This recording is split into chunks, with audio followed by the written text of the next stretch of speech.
नमस्कार, माझे कोकणच्या बातमीपत्रात मी दुर्वा कांबळी तुमचं मनपूर्वक स्वागत करते। वळूया बातमीपत्राकडे, पण त्याआधी पाहूया महत्त्वाच्या घडामोडी। नवी मुंबईमध्ये सेवानिवृत्त अधिकाऱ्याची फसवणूक, आरोपी भामटा लाखोंचा चुना लावून पसार, पोलीस स्थानकात गुन्हा दाखल, तपास सुरू।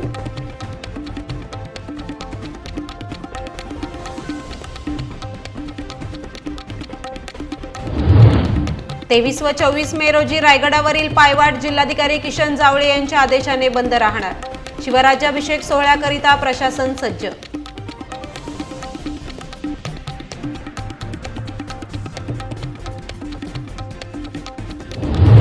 जांबाखान वीज चोरीची बातमी लावली म्हणून खेडमधील पत्रकाराला ठार मारण्याची धमकी, खेड पोलीस ठाण्यात अज्ञातावर गुन्हा दाखल।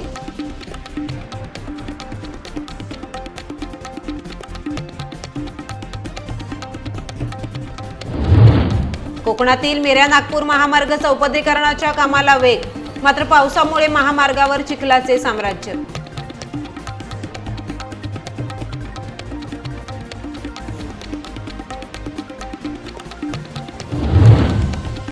पाहूया सविस्तर वृत्त। नवी मुंबईतील नेरूळ भागात राहणाऱ्या एका सेवानिवृत्त अधिकारी आणि त्याच्या पत्नीला खोटे भासून तब्बल 32 लाखांचा चुना लावल्याची तक्रार सायबर सेल नवी मुंबई पोलिसांना प्राप्त झाली आहे। आरोपी भामट्यांनी या 82 वर्षीय सेवानिवृत्त अधिकारी आणि त्याच्या पत्नीला फोन करून आम्ही BSNL मधून बोलत असून आपल्या आधार कार्डचे चुकीचे वापर झाले असून तुमचे दोघांचे पुलवामा आणि इतर देशद्रोही कृत्यात हात असल्याचं दिसून येत असून आपल्यावर गुन्हा दाखल झाला आहे, त्यामुळे आपली चौकशी केली जाईल। या चौकशीला सामोरे जाताना आपल्याला रिझर्व्ह बँकेत काही पैसे डिपॉझिट करावे लागतील, जे तुमची चौकशी संपली की परत मिळतील असे सांगून 4 वेळेत एकूण 32 लाख रुपये त्यांच्याकडून उकळले गेलेत। दोन्ही पती पत्नी घाबरल्याने त्यांनी सायबर सेल पोलिसांना याचा घटनाक्रम सांगितला असून पोलिसांनी गुन्हा दाखल केलाय। पुढील तपास सुरू आहे। आरोपी अजूनही फरार असून त्याचा शोध पोलीस घेत आहेत। शनिवारी नेरूळमध्ये राहणारे एक 82 वर्षाचे ग्रस्त आमच्याकडे आले। ते सेवानिवृत्त आहेत आणि त्यांनी आम्हाला सांगितलं की साधारणतः 6 ते 7 दिवसापासून त्यांना काही अनोळखी व्यक्तींच्याकडून कॉल आले। मग ते नॉर्मल कॉल्स होते आणि काही व्हॉट्सअप चॅटिंग पण होते त्याच्यामध्ये। आणि त्या पुढच्या व्यक्तींनी त्यांना असं भासवलं की BSNL कंप्लेंटच्या डिपार्टमेंटमधून ते बोलत आहेत आणि त्यांच्या आधार कार्डचा काहीतरी मिसयूज होत आहे आणि त्या आधार कार्डचा वापर करून की त्यांचा सुद्धा त्याच्यामध्ये सहभाग असल्याचं त्यांनी सांगितलं। आणि साधारणतः पुलवामा अटॅक, देशद्रोह, नार्कोटिक्सच्या काही केसेस ह्याच्यामध्ये या ग्रस्ताचा सहभाग आहे आणि त्याच्याविषयी त्यांच्याविरुद्ध कंप्लेंट दाखल करण्यात आलेली आहे आणि त्यांचं व्हेरिफिकेशन सुरू असल्याचं त्यांनी त्यांना सांगितलं। त्यानंतर पुढची स्टेप त्यांना सांगितलं की तुमचं व्हेरिफिकेशन सुरू आहे, त्यासाठी तुम्हाला रिझर्व्ह बँकेमध्ये काही पैसे ठेवावे लागतील आणि रिझर्व्ह बँकेकडून त्यानंतर नार्कोटिक्स डिपार्टमेंटकडून सुद्धा तुमची चौकशी होणार आहे आणि चौकशी झाल्यानंतर तुमच्याकडून जे पैसे घेतले जाणार आहेत ते तुम्हाला परत मिळणार आहेत आणि त्याच्यामध्ये त्यांच्या मिसेसचा सुद्धा सहभाग आहे असं त्यांना भासवलं। त्यामुळे ते प्रचंड घाबरले आणि त्यांनी साधारणतः 4 टप्प्यामध्ये 32 लाख रुपये ते जे फ्रॉस्टर होते की त्यांच्या सांगण्यावरून 4 वेगवेगळ्या बँक अकाउंटला ऑनलाईन ट्रान्सफर केले। मग अशा पद्धतीनं साधारण त्यांची 32 लाख रुपये फसवणूक झाली आणि यानंतर सुद्धा त्यांना आणखीन पैसे मागण्यात आले। त्यावेळेला त्यांच्या लक्षात आलं की आपली फसवणूक झालेली आहे आणि मग ते लगेच त्यांच्या नातेवाईकांना घेऊन ते आमच्या पोलीस स्टेशनला आणले। त्यांच्याकडे प्राथमिक चौकशी केल्यानंतर आम्ही तात्काळ CR नंबर 65 IT ॲक्ट फोर्जरीची कलम, चिटिंगची कलमे लावून आम्ही दाखल केलेला आहे आणि त्याच्यामध्ये बरेचसे बँक अकाउंट आम्ही फ्रीज केलेले आहेत आणि टेक्निकल तपासावरून आम्ही लवकरच त्यातील आरोपींचा शोध घेत आहोत। तर हा फसवणुकीचा गुन्हा दाखल झाल्यानंतर नवी मुंबई गुन्हे शाखेचे वरिष्ठ पोलीस निरीक्षक गजानन कदम यांनी नागरिकांना सतर्क राहण्याचं आवाहन केलंय। नवी मुंबईतील नागरिकांना माझं असं आव्हान आहे की तुम्हाला कोणत्याही अनोळखी व्यक्तीकडून व्हॉट्सअप कॉल आला, नॉर्मल कॉल आले किंवा टेलिग्रामच्या माध्यमातून व्हिडिओ कॉल किंवा मग व्हॉट्सअप व्हिडिओ कॉल आले तर त्या अनोळखी विस्मावरती विश्वास ठेवू नका। त्यांनी सांगितल्या पद्धतीनं कुठल्याही सोशल मीडियाच्या माध्यमातून त्यांच्याशी कॉन्टॅक्ट करू नका। त्यांनी पैशाची मागणी केल्यास ते वेगवेगळ्या स्कीम सांगतील किंवा कोणत्या तरी लालूच दाखवतील, लवकर तुमचा पैसा कसा वाढेल याच्याविषयी काही स्कीम सांगतील किंवा तुम्हाला कोणत्याही प्रकारची भीती घालतील। पोलीस असल्याचं भासवतील किंवा पोलिसांचे खोटे आय कार्ड सुद्धा तयार करून तुम्हाला भासवतील किंवा काही राजकीय नेत्यांना अटक केलेली आहे, तुम्हालाही अटक करण्यात आलं आहे, अशी भीती दाखवली. अशा कोणत्याही प्रकारच्या भीतीला किंवा आमिषाला बळी पडू नये आणि कुठल्या प्रकारची आपली माहिती सांगू नये, कुठलेही ॲप डाउनलोड करू नये, कुठल्या लिंकवरती क्लिक करू नये. आपण या अशा सर्वांच्या पद्धतीनं जर आपण वागलो तर आपण 100% सायबर सेफ राहू आणि आपल्याला कुठल्याही प्रकारचा मानसिक आणि आर्थिक धोका उद्भवणार नाही. खेडमधील मुळगाव येथील जांबा खाणीवर महावितरणने लाखो रुपयांच्या वीज चोरी प्रकरणी केलेल्या कारवाईची बातमी खेडमधील एका पत्रकाराने केली होती. ही बातमी केली म्हणून त्या पत्रकाराला जीवे ठार मारण्याची धमकी दिल्याप्रकरणी मंगळवारी सायंकाळी फोन करून धमकावणाऱ्या अज्ञात व्यक्तीवर खेड पोलीस ठाण्यात धमकीचा तसेच पत्रकार संरक्षण कायद्यान्वये गुन्हा दाखल करण्यात आलाय. पत्रकार चंद्रकांत बनकर यांना अनोळखी नंबरवरून जीवे ठार मारण्याची धमकी आली असल्याची तक्रार खेड पोलीस ठाण्यात दिली. त्यानुसार खेड पोलीस ठाण्यात अज्ञात व्यक्तीवर भादवीस कलम 504, 506, 507 तसेच महाराष्ट्र प्रसार माध्यम व्यक्ती आणि प्रसार माध्यम संस्था हिंसा आणि मालमत्तेचे नुकसान प्रतिबंधक अधिनियम 2017 कलम 3.4 अन्वये गुन्हा दाखल करण्यात आला असून याबाबत अधिक तपास उपविभागीय पोलीस अधिकारी राजन सस्ते करत आहेत. पोलिसांकडून मिळालेल्या माहितीनुसार शनिवारी दिनांक 18 मे रोजी खेड तालुक्यातील मुळगाव येथील रामचंद्र बुदर यांच्या जांभ्याच्या खाणीत 2 कमर्शियल मीटर मध्ये वीज चोरी झाल्याप्रकरणी महावितरणच्या भरारी पथकाने कारवाई केली. त्यानंतर महावितरणने तब्बल 26 लाख रुपयांची बिले रामचंद्र बुदर या खाण मालकाला दिली. या महावितरणच्या या कारवाईची बातमी लावल्याच्या रागातून रविवारी दिनांक 19 मे रोजी पत्रकार चंद्रकांत बनकर यांना दिवसभरात तब्बल 3 वेळा धमकीचे फोन आले. त्याच दिवशी रात्री 8:45 वाजण्याच्या सुमारास एक अनोळखी मोबाईल नंबरवरून ते घरी असताना कॉल आला. जांभ्याच्या खाणींच्या बाबत एकही बातमी यापुढे लावायची नाही, नाहीतर परिणाम वाईट होतील. बातम्यांसाठी कसे फिरता ते बघतो. ऑफिसला येऊन आमची मुले राडा घालतील, अशा प्रकारे व शिवीगाळ करून जीवे ठार मारण्याची धमकी देण्यात आली आहे. याबाबत सोमवारी पत्रकार चंद्रकांत बनकर यांनी या घडलेल्या प्रकरणी तक्रार दाखल केली आहे. याबाबत तात्काळ संबंधित धमकावणाऱ्या व्यक्तीचा शोध घेऊन त्याला व त्याला धमकी द्यायला लावणाऱ्या व्यक्तीला अटक करण्याची आता मागणी होते.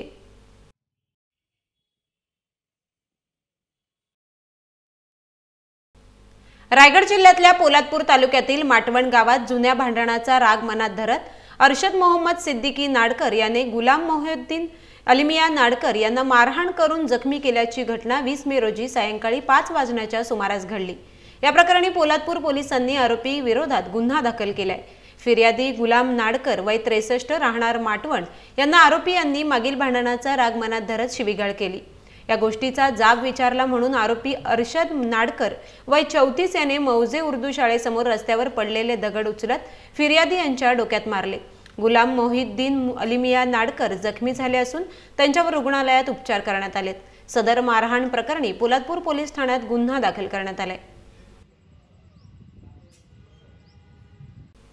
किल्ले रायगडावर यावर्षी 351वा शिवराज्याभिषेक सोहळा तारखेनुसार दिनांक 6 जून व तिथीनुसार दिनांक 20 जून रोजी साजरा करण्यात येणार आहे. या सोहळ्याकरिता नागरिक आणि अतिमहत्त्वाच्या व्यक्ती उपस्थित राहणार असल्याने या वर्षीच्या कार्यक्रमाच्या अगोदर महादरवाजाच्या खालील बाजूस असलेल्या उंच कड्यावरील मोकळे दगड काढून घेणे आवश्यक आहे. हे मोकळे दगड काढीत असताना पायरी मार्गाने किल्ले रायगडावर जाणाऱ्या पायरी मार्गावर संभाव्य दरड आपत्ती सौम्यीकरण उपाययोजनांच्या अनुषंगाने दिनांक 23 व 24 मे रोजी किल्ले रायगडावरील पायवाट बंद ठेवण्याचे आदेश जिल्हाधिकारी किशन जावळे यांनी येणाऱ्या पर्यटक व शिवभक्तांनी सहकार्य करावे असे सांगत दिले आहेत.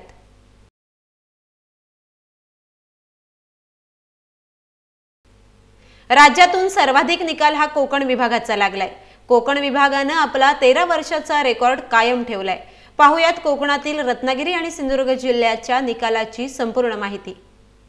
आपला 12वीचा निकाल लागलेला आहे आणि या निकालामध्ये जी आपल्या राज्यामध्ये 9 विभागीय मंडळं आहेत त्याच्यामध्ये आपला कोकण बोर्डचा जो निकाल लागलेला आहे तो राज्यामध्ये अव्वल आहे.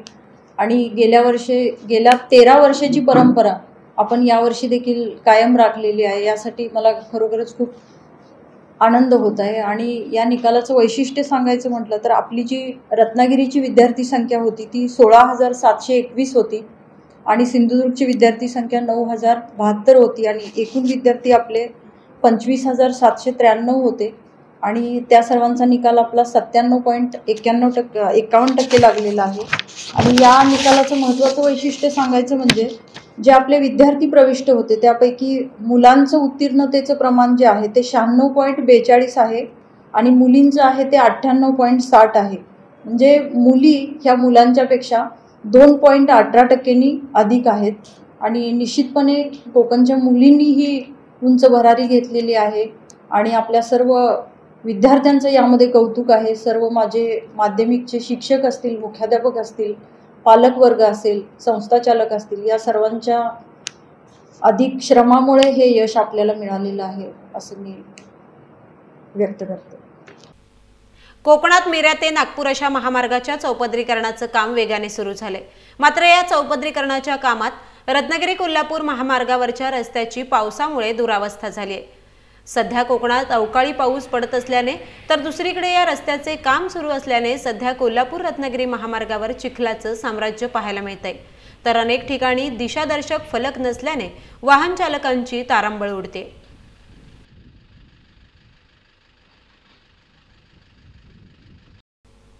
हायटेक बस स्थानक पण गेली अनेक वर्ष रखडलेल्या लांजा बस स्थानकाचं काम आता वेगाने सुरू झाले. लांजा बस स्थानकाच्या आतील बाजूचे रस्ते बनवण्याचं काम सुरू आहे.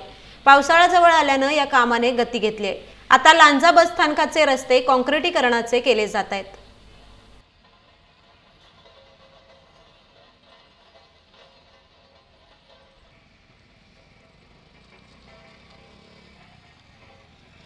मुंबई पुणे एक्सप्रेसवेवर खोपोली एक्झिट जवळ एका ट्रकने समोरील सुरक्षा कठड्यावर जोरदार धडक देऊन भीषण अपघात झालाय.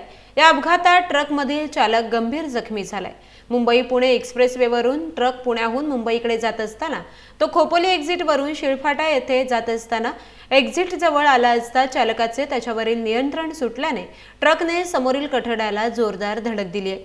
या ट्रकमधील माल संरक्षण कठड्याच्या बाहेर पडून ट्रकचे मोठ्या प्रमाणात नुकसान झाले तर चालक गंभीर जखमी झालाय. त्याला पनवेल येथे उपचारासाठी दाखल करण्यात आले. या अपघाताची माहिती मिळताच खोपोली पोलीस, बोरघाट पोलीस, अपघातग्रस्त टीमचे सदस्य तात्काळ घटनास्थळी दाखल होत ट्रकमधील अडकलेल्या चालकाला त्यांनी बाहेर काढले. 10वी-12वी साठी खाजगी कोचिंग क्लासला लाखभर रुपये भरून पास होण्यासाठी झगडणाऱ्या विद्यार्थ्यांना अलिबाग विजयनगर येथील ओजस संजय पाटील यांनी कुठलीही शिकवणी न लावता स्वयं अध्ययन करत 12वीला 95% गुण पटकावत एक धडा दिलाय. जनता शिक्षण मंडळाच्या JSM महाविद्यालयातून शास्त्र शाखेतून 12वीची परीक्षा देणाऱ्या ओजस पाटील यांनी एकूण 600 पैकी 570 गुण संपादन केलेत. JSM कॉलेज तसेच अलिबाग तालुक्यातून सर्वप्रथम येण्याचा बहुमान ओजसने पटकावलाय. ओजस पाटील याला गणितात 98, भौतिकशास्त्रात 96, रसायनशास्त्रात 94, संगणक विज्ञानात 198 तर इंग्रजी विषयामध्ये 94 गुण मिळालेत. विशेष म्हणजे ओजसने 10वीत देखील सर्वप्रथम येण्याचा बहुमान पटकावला होता. ओजसच्या यशाबद्दल सर्व स्तरातून अभिनंदन केले जाते.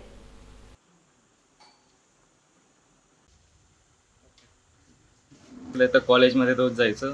प्रत्येक अटेंडन्स जवळजवळ 100%च असेल आणि कुठला क्लास नव्हता लावला बाहेर. फक्त ते यूट्यूबवरून किंवा ऑनलाईन ते शिक्षक असतील व्हिडिओ बनवतात तिकडूनच शिकून केलं घरातून.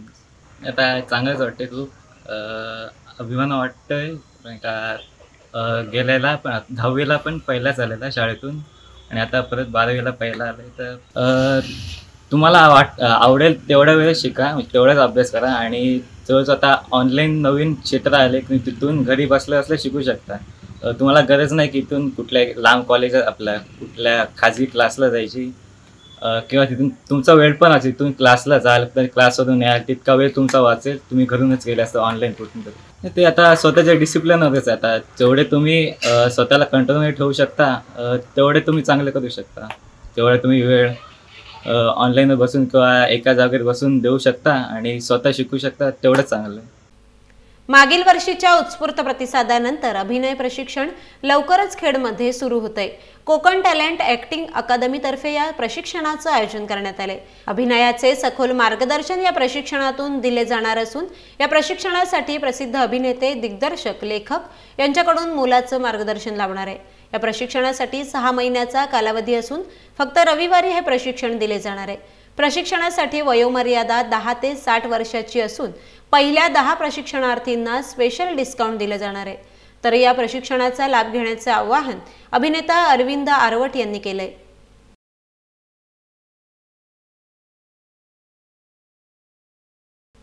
या बातमीसह वेळ झाले बातमीपत्रात इथेच थांबण्याची। भेटूया नवीन बातमीपत्रासह। तुम्ही कुठेही जाऊ नका, पाहत रहा कोकणच्या हक्काचं व्यासपीठ, फक्त माझे कोकण।